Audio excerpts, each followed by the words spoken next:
Hello दोस्तों, फिर से आपके लिए महत्वपूर्ण टॉपिक लेकर के आया हूं। उसमें से एक आपको कंसेप्ट, सिंपल सी बातें आते हैं लेकिन क्वेश्चन पूछता है। कंसेप्ट एक ये है, दशराज युद्ध के नाम जाना जाता है। दशराज युद्ध को दशराज युद्ध भी कहा जाता था।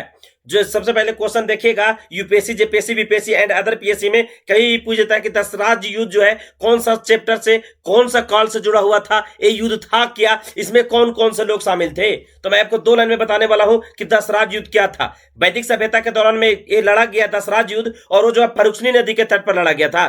फर्रुखनी नदी को जो है आज के डेट में रावी नदी के नाम से जाना जाता है। दोस्तों, पिछला चैप्टर में मैं आपको बताया भी था कि जो है रावी नदी जो है उसको फर्रुखनी नदी कहा जाता है। अलग अलग नदियों को वैदिक सभ्यता में कौन से नाम से जाना जाता है उसके बारे में मैं बताया था। जो लोगों को क्लास से छूट रहा गया है पिछला क्लास से, तो मेरा पिछला के वीडियो में देखिएगा तो उसमें आपको दिख जाएगा कि कौन सा नदियों को नाम किस नाम से जाने जाते थे वैदिक सभ्यता में। मैं आपको सिंपल सी बात है अभी ये बताने वाला हूं कि इस जो युद्ध है, इस युद्ध के बारे में क्या कहा जा सकता है। तो फर्रुखनी नदी अर्थात रावी नदी के तट पर यह युद्ध लड़ा गया था, जिसमें से एक तरफ 10 गो राजा थे, जिसमें से 5 आर्य थे और 5 अनार्य थे। दूसरी तरफ जो है भरत कबीला जो था, भरत वंश का एक राजा था, उसका नाम था सुदास, और सुदास के साथ लड़ा गया था। तो एक तरफ जो है बोला जाए कि एक तरफ जो है सुदास थे और दूसरी तरफ 10 गो राजा थे।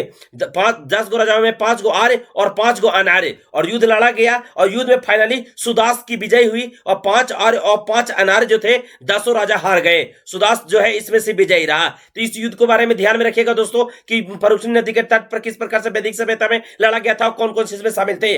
दशराज युद्ध जो है वैदिक सभ्यता से जुड़ा हुआ है, और इस प्रकार से लड़ने वाले लोग कौन थे, विजयी किसका हुआ, हमेशा इसके बारे में लिखा जाता है। ये जो इसके बारे में जानकारी जो है दोस्तों वो ऋग्वेद से प्राप्त होता है। ऋग्वेद जो है, ऋग्वेद में इसका चर्चा किया गया है। ठीक है दोस्तों, चर्चा किया गया है। इसके बारे में ध्यान में रखिएगा। आपको 2 मिनट में एक चीज टॉपिक आपको ध्यान में रहेगा दोस्तों। ठीक है, फिर से नए टॉपिक के साथ मैं आपको जोड़ूंगा।